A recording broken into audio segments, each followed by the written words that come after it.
Allotments are so important now, more so than ever, particularly with things like fuel crisis, with lockdowns. You know, we should cherish the allotments, and there's nothing better than coming down here, cultivating the fruit and veg, and then taking it home, cooking it and eating it. It's just perfect. Oh, that's almost like, don't get me started. Yeah, what do I love about allotments? Well,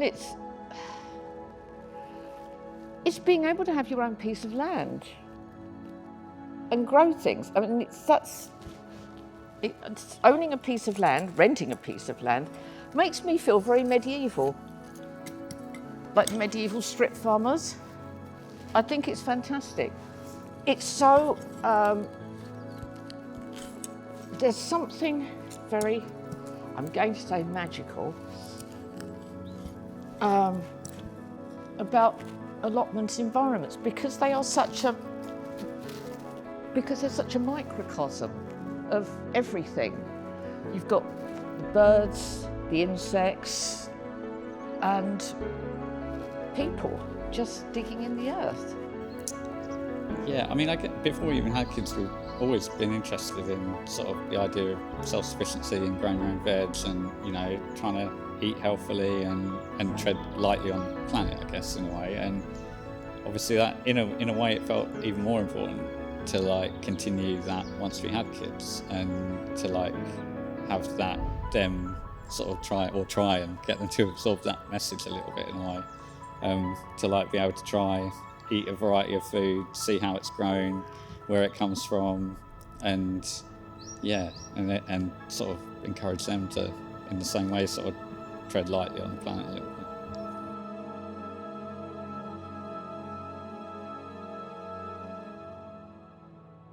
My name's Guy Barter, and I rejoice in the title of Chief Horticulturist of the Royal Horticultural Society.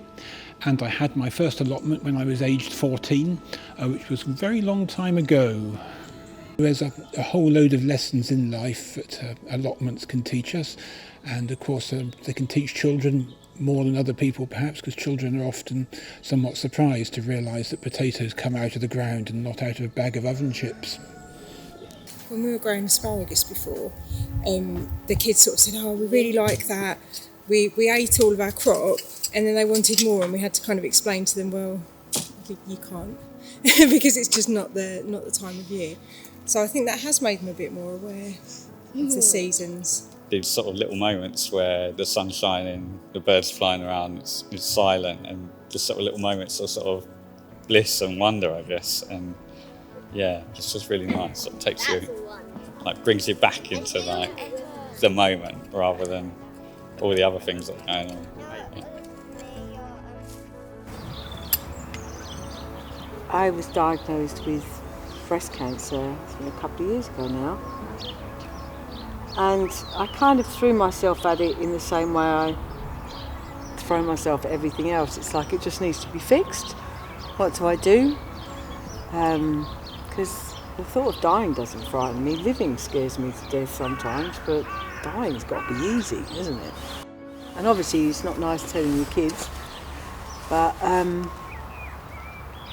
so at that time I knew that life was going to have to change, work-wise, which is all I've ever really known, just like on a conveyor belt. So I was a bit worried about that, but what I tried to do first time round was have all the treatment, have the surgery, as quick as I can, be back at work at 2 weeks. Like, yep, that was that, did that, right, let's carry on. It doesn't work like that. Cabbages are made for people, as I say, not people for cabbages. No. So yes, I do. I appreciate people. Work as if you're going to live forever and live as if you're going to die tomorrow. And I like that, to keep that one in mind. So you're always, keep yourself busy. I never wanted an allotment. I never wanted an allotment. I don't like worms, I don't like bugs, I don't like dirt. I just decided one day in the 70s that I think I would like an allotment. It wasn't soon after we moved here, and this was here, and it was much bigger because all those houses over there weren't there, it was all allotment. And I managed to get one right in the far corner, now back mid-70s. And I've liked it ever since. All my mates said, you won't last a year. Oh, we're always chatting. I mean, I think most of us chat more than we work, actually. But there's a lot of nice people up here, and I mean, it must be COVID, I think, has caused it. But the place is full up. About 5 or 6 years ago, there was about 3 of us up here, which is one of the reasons why I took 2 allotments, because they were going spare. And now everyone wants to grow things. When things get back to normal, who knows? It's just somewhere nice to come, out of the way, and you can lose yourself working. And it's not too hard work. Even when you get in your 80s, you can still do it. The WI is a way of, as much as a friendship and support amongst us ladies, as to learn new skills, and that's what it's always been about. But as much as a support, really, and we've all found support, and over the years we've got to know each other, we've got to know our ins and outs, and there are times where we can't get down here. There'll be sometimes months we can't get down here, but the others, the others will just rally round. We said, yeah, we'll come round. But you were instrumental in setting this up. Yeah. You were the person who created the idea and came up with the concept with 51. 51 and there's 111, and it just means that it just gives everyone the opportunity to just try. Just try. Just find something find a skill, and that's what it is. The WI offers you the opportunity to learn new skills.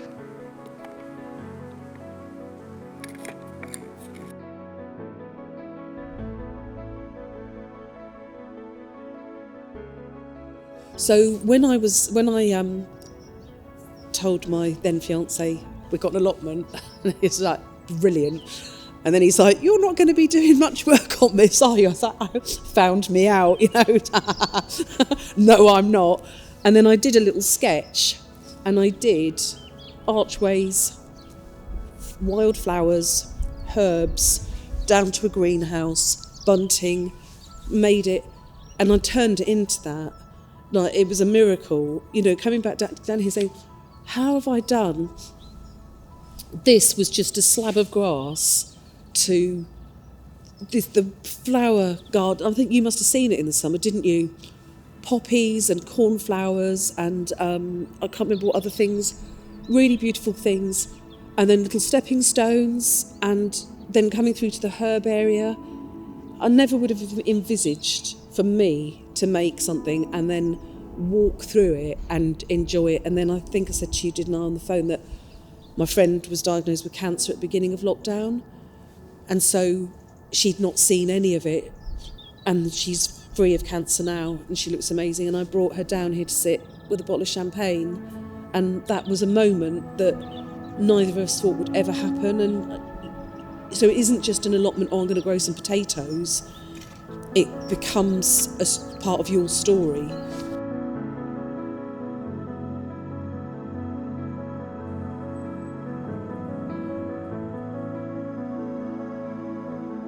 And certainly after past 2 years, oh gosh, it was a saviour, really. I think it was, and we noticed so much, like from that period where you were only allowed to come down on your own, to when we were allowed to come down, say a couple of us, and even though we were sort of talking about 2 meters apart, it was so much nicer and easier doing something together than just trying to do it on your own. I don't think I would have survived it, actually, if I hadn't had this, to be honest. I really don't. What I realised about myself from being over here is that my mind is just like, is not me. My mind is a tool that basically is there to sort of remind me that I need bog roll and stuff. Who I am is the person looking in at my mind. So my mind, when it's got nothing to do, my mind's there to fix problems. Like, how do I do that? Go and get a machete. How do I do that? Go and get a shovel. How do I do that? That's what my mind's for. Nothing else. If I go in my mind looking for the answer to anything, it's not going to be in there. It's the wrong filing cabinet, because all it's got is all the shit that's happened in the past and the mess it's tried to make of things, and some things are good. But it hasn't got any abstract ideas. You know, people say, oh, go inwards and write a book and contemplate the navel. There's nothing in there. There's nothing. I'm not going to find the answers in there. I need someone else's filing cabinet to find answers, because I am where I'm up to at this state.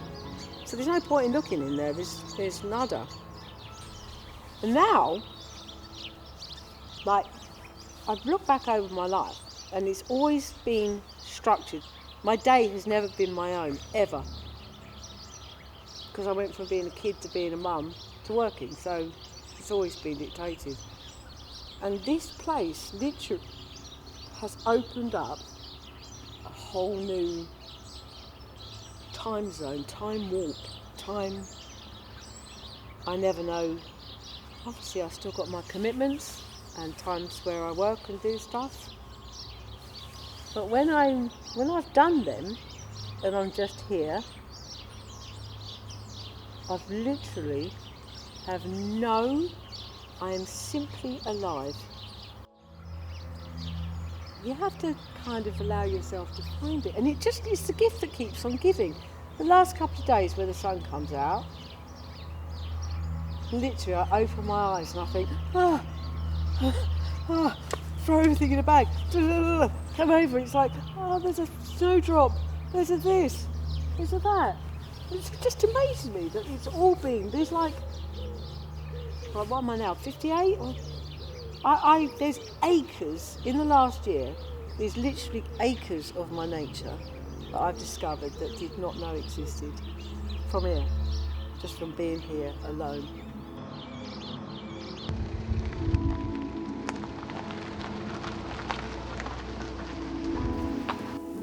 Various charities have plots here, so the Wilderness Foundation, what we do for Sanctus. There's another charity at the top, which for the Hearts and Minds, I think it's called. You know, there's a lot of community work that takes place, you know, for trying to better for other people that would then have to find an alternative, and I'm not so sure that's really practical. We found Sanctus by mistake. The idea was always to either give the produce away and then also to grow some experimental stuff that plot holders wouldn't ordinarily grow. And so that's how it got started. So the homeless or those in need, anybody can just pop in and get a meal and a drink and a chat. So we continually supply them staples, potatoes, squashes, onions, courgettes, all the things that you can are very versatile, easy to use, carrots, parsnips, stuff like that.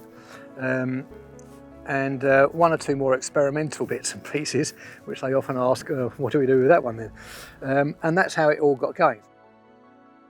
Sanctus is a charity cafe which is open to all people that are street homeless as well as vulnerable people. We offer them a free meal every day, a food bank. They can help themselves to tea, coffee, breakfast, etc.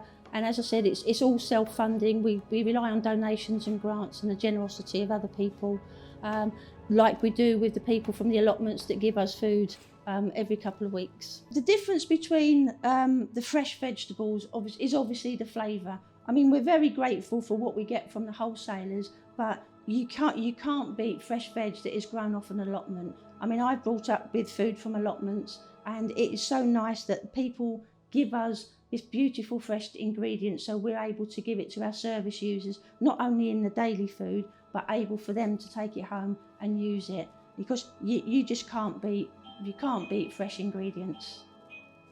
Somebody's at the back door. You know, years ago when we first came down, and there was no structures, there were literally just some sheds. Obviously a lot of the plots weren't taken as well. I think I was probably the only lady on the plots. I don't think there was any ladies at all that had plots at that point. And there was really, I don't think there was any younger people, it was more retirement age upwards. There was an odd, perhaps one or two odd people that were a bit younger, but all men. And yes, everybody was very friendly, but because there weren't very many here, you sort of knew everybody, but I wouldn't call it a community. It didn't feel a community as such. But over the years, I think, and that's what people do say that have taken plots here, it's the community feel. The facilities definitely will help with the community because we have a trading hut, so people come up to the trading hut not just to buy things. Some people come up just for a chat, especially in the winter because we tend to have the gas fire on in there, so that obviously people come up to get a bit warmer sometimes as well. They'll sit in the chair and have a chat, and then also we've got the kitchen facilities. So we've got a little we call the cabin, which has got basically a toilet in there, kitchen, like kettle, sink. Table and chairs in there, so if some people will go in and make a cup of tea, or they've got a microwave so they'll heat their lunch. That's not usual, is it? No, I don't think many sites have that. Certainly not in Chelmsford, they don't. So that toilet was a godsend. Because I often come down. If I'm coming, I tend to try and come for half a day or a day. So that does make a big difference. And I know we've spoken to another allotment site, Avon Road, and I believe that they may be having a toilet put on their council, whether it's to do with the housing development behind them that is allowing some money that can be spent. If you stand still for long enough in Chelmsford, they'll build something on you, won't they? That's all it is. It's build. So just on the other side of the little road here, at the end, that was where my hypnotherapy studio was. That no longer exists. That's all going to be developed. All the little businesses down there were wiped out. So what else will go once they've encroached on here, and then they do the next bit, and then they do the next bit, and then they want more and more and more. Eventually, this could just end up going completely. So there's always a concern that the land's going to be taken. This site goes, where those houses are at the back was originally allotments, and where the houses are over the far top side was originally allotments. And that was the second land grab the council took for housing development here. There'd been one previously, many years ago, and in fact when we traced the records back post-war, there was also another one taken, a little bit of land taken for police housing or some other housing.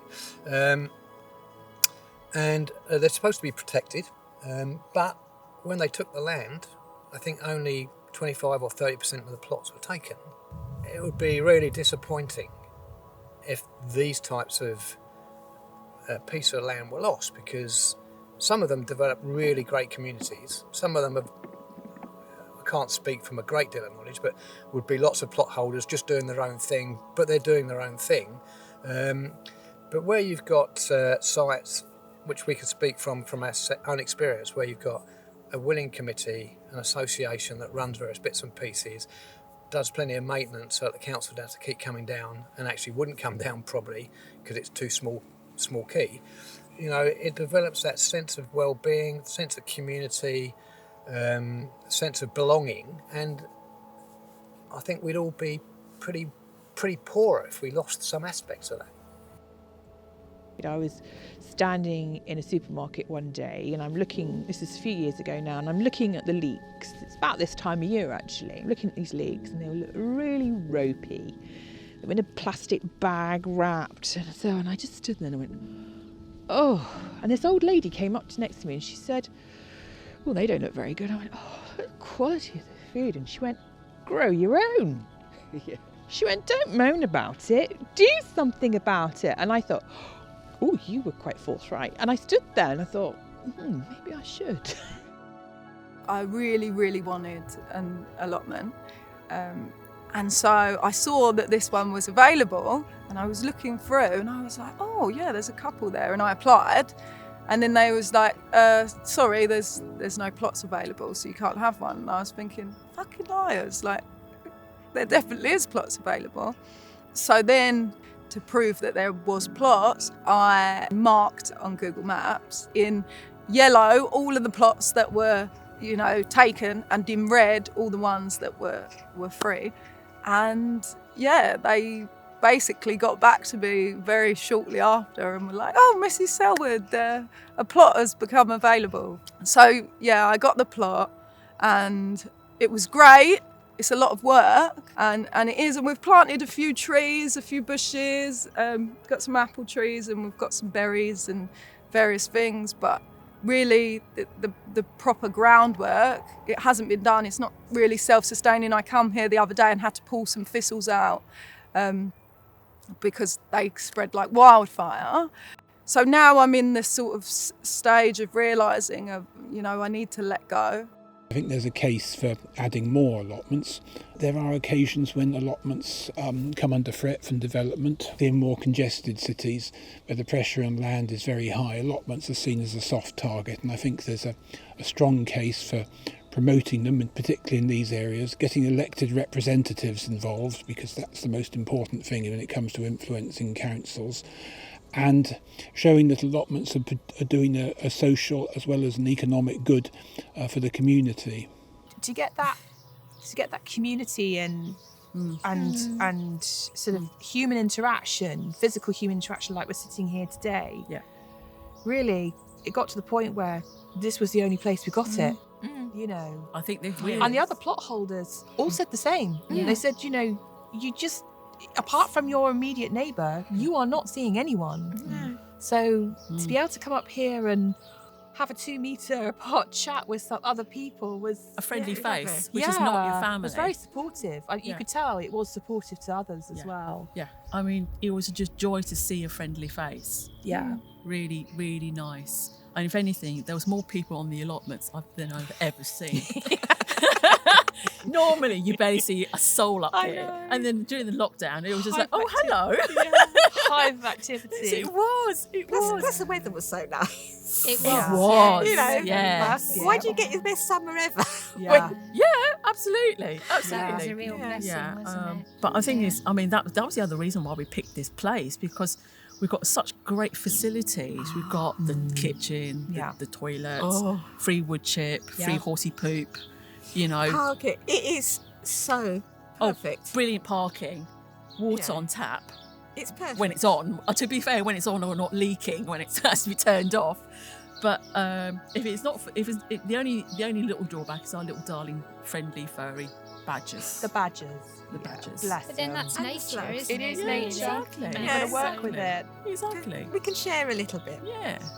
When allotments were started, they produced enough food for the working family. They were designed for what were then known as the labouring poor, and people didn't have many other options for their leisure time. So allotment 250 square metres is quite a lot of work. And nowadays people have other forms of leisure. They have different working patterns.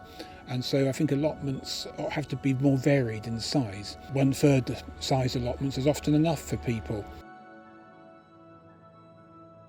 We've been putting allotments on our sites for a number of years now.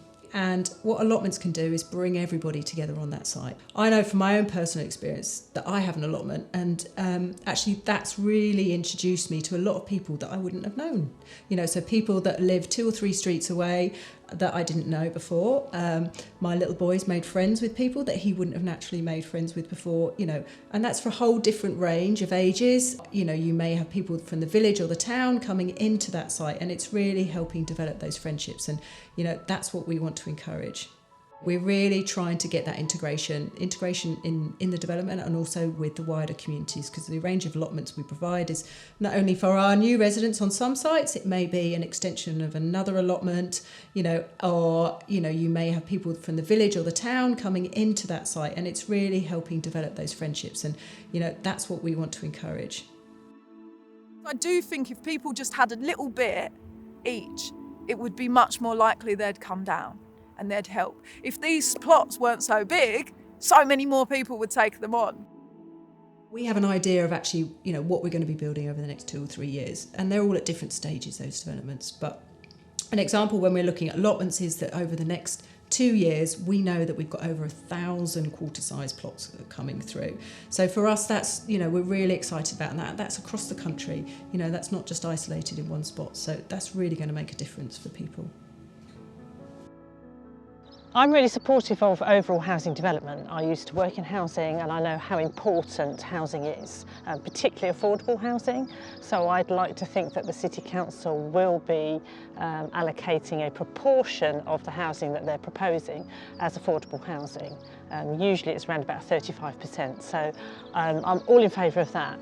What I'm not in favour of, and what the Allotment Association is not in favour of, is having a gas pressure reduction system in the corner of an allotment site.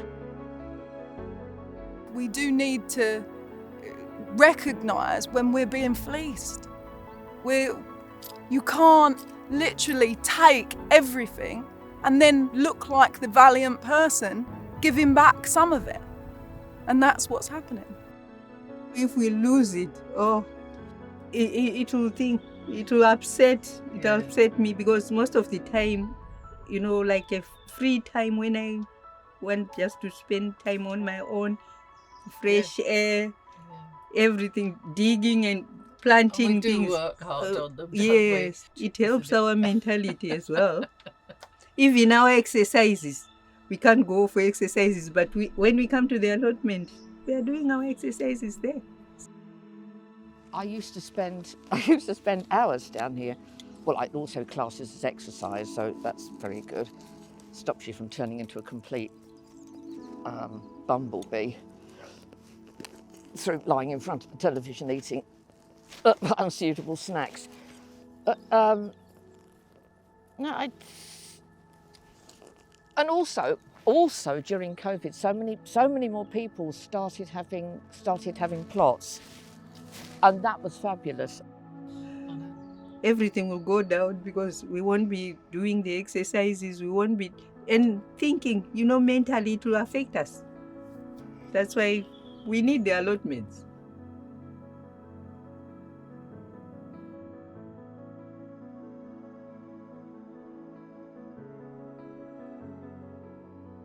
You know, communication, you know, when you come to the allotment, you've got someone to talk to, which is very nice. You're on your own, because I'm on my own. I live on my own and she lives on her own. And when we come here, at least we can chat, we can do our gardening, we can have our cup of tea. Yeah. Yeah. No, it's good. The thought of not having the allotment, I'd be bereft. You do just get very attached to it. It's like a friend. Or it's a space where you can do, well, within reason, anything you like. So you can plant trees, you can do a bit of shelter building. That is about to fall down, but it's going to be replaced by a lovely shed. Putting in the pond was, I would think, probably one of the best things I've done, apart from planting the trees. The pond is an absolute joy to me. I don't know what it is about looking in ponds. It reminds me of when we were on holiday, when we go on holiday to the beach and you look in rock pools. There again, it's another world within a world. Love it, just love it.